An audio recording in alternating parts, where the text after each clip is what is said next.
Let's jump right into this explainer because today we're uncovering a truly terrifying psychological blind spot. We are going to look at the shocking reason why professional training, years of experience, and even a staggeringly high IQ can actually make you far more vulnerable to massive, catastrophic errors. We've always treated intelligence and expertise as our ultimate safety nets, right? But what if they're actually a trap? Now, what's really fascinating about this question is how it completely flips our assumptions about the human mind upside down. I mean, we tend to assume that general intelligence, the kind you measure with a standard test, automatically equals good, rational thinking. But psychological science reveals a much darker reality. Having a highly capable brain doesn't necessarily protect you from cognitive blind spots. In fact, it often amplifies them. Take a second and really think about your own brain. Is it protecting you? Or is it just deceiving you with better excuses? To see just how bizarre this gets, you only need to look at two crazy extremes. On one hand, you have the FBI's elite forensic team making a $1 million error on a massive global stage. On the other hand, you've got Kary Mullis. Now, Mullis was a brilliant chemist whose invention of the PCR test literally revolutionized modern biology and won him a Nobel Prize. Yet this same guy publicly suspected he'd been abducted by an alien disguised as a glowing raccoon. Yes, a glowing raccoon. He firmly believed in astrology and spent decades denying that HIV causes AIDS. So how do the world's top forensic experts and a DNA decoding genius both fall victim to such massive blind spots? Here is our roadmap for today. We'll cover 1. The paradox of expertise. 2. How the expert brain fails. 3. The danger of identity. 4. The intelligence trap. 5. The beginner's advantage. And finally, 6. A step-by-step debiasing guide. Section 1. The Paradox of Expertise. The FBI and the Nobel Laureate. Let's go back to 2004. During the investigation of the tragic Madrid train bombings, the FBI arrested an American lawyer named Brandon Mayfield. They were absolutely convinced his fingerprint was on a bag of detonators found in Spain. The FBI forensic team, who are widely considered the best in the world, confidently declared it a 100% positive match. In fact, they were so confident that they actively ignored the Spanish National Police, who kept insisting the match was wrong and pointed to an entirely different Algerian suspect. Well, the Spanish police were right. Mayfield hadn't even left the U.S. The FBI's elite examiners were so hungry for a match that they ignored glaring differences in the prints and just built an elaborate, arrogant story to explain them all away. Section 2. How the Expert Brain Fails. The Cost of Efficiency. This failure comes down to a mental shortcut called chunking. Psychologist Adrian de Groot studied chess grandmasters and found something super counterintuitive. They don't actually calculate more moves than beginners do. Instead, they literally stop seeing individual pieces and start seeing schemas, these complex, meaningful patterns they've seen thousands of times before. Now, this unconscious competence is incredibly efficient. It's exactly why an experienced doctor can diagnose you mid-sentence. But just like those chess grandmasters, experts gain incredible efficiency while sacrificing the fine details. They literally stop seeing information that doesn't fit their expected pattern. And this leads us to a highly dangerous state called cognitive entrenchment. Because experts rely so heavily on these automatic scripts, they start only seeing the gist of a situation. Take the absolute tragedy of Comair Flight 5191 back in 2007.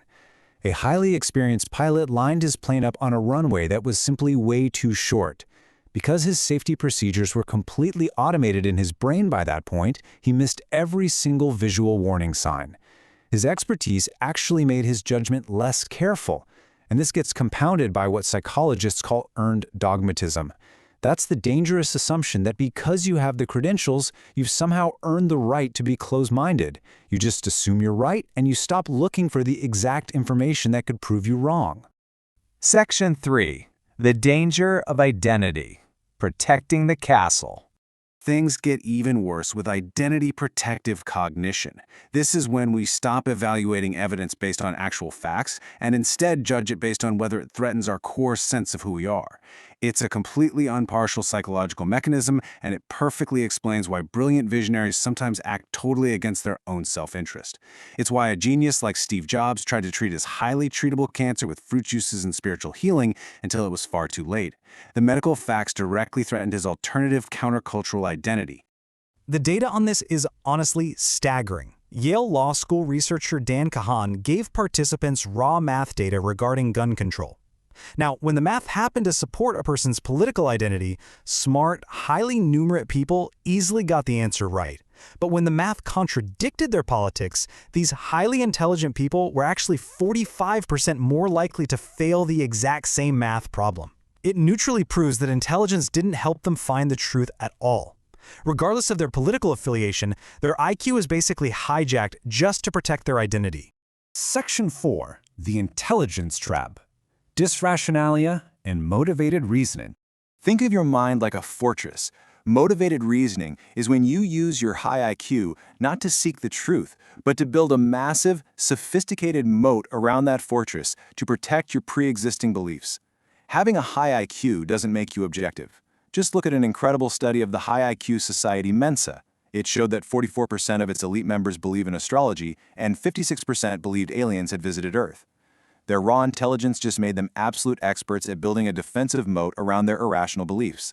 They suffer from a huge bias blind spot, meaning they easily see the flaws in everyone else but remain completely oblivious to their own. And the rabbit hole goes incredibly deep here. Leon Festinger famously discovered cognitive dissonance by paying people either $1 or $20 to lie. The $1 group actually changed their internal beliefs to justify lying for such a small amount of money. But here is the ultimate insider psychology meta-twist. Festinger also studied a 1954 UFO cult, claiming that when the world didn't end, the cult members just doubled down on their beliefs. However, unsealed archives recently revealed that Festinger's researchers allegedly manipulated the cult data to protect their own psychological theories. So ironically, the very scientists who discovered cognitive dissonance might have fallen right into the intelligence trap themselves to protect their academic legacy. Section 5. The Beginner's Advantage. Shoshin. So what's the workaround? The Japanese call it Shoshin, or the beginner's mind. Because the beginner lacks those automatic fast mental scripts, they are forced to systematically check every single fine detail. We saw this powerfully proved during the 2008 financial crisis.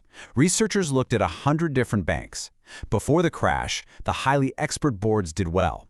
But when the crisis actually hit, those expert boards were way too entrenched in their old, risky strategies to adapt.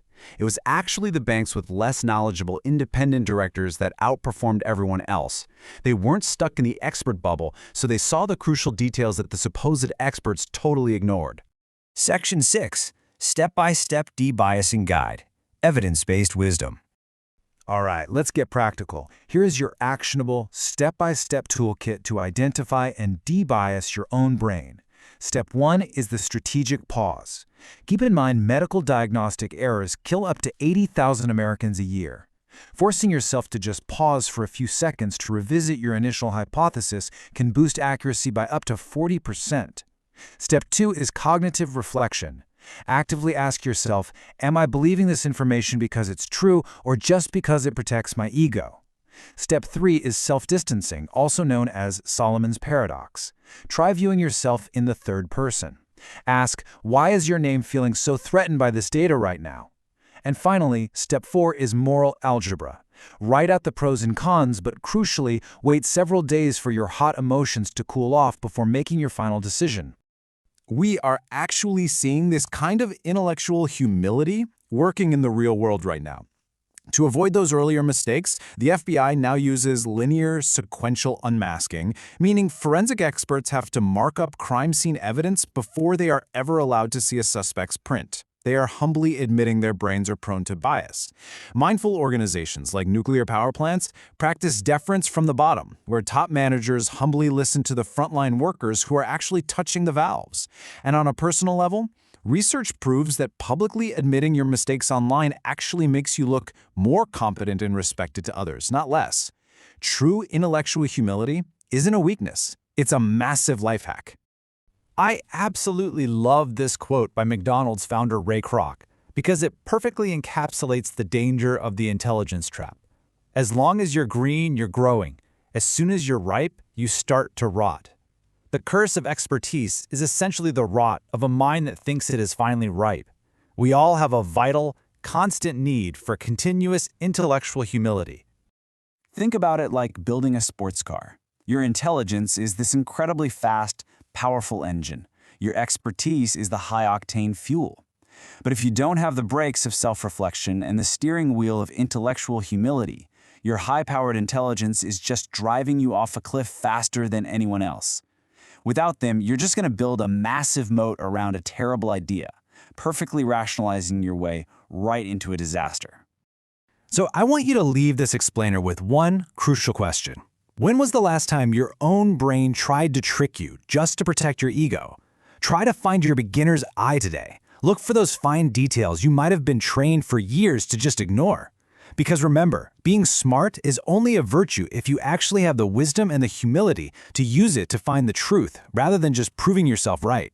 Thank you so much for joining me on this explainer. Stay curious, and I'll see you in the next one.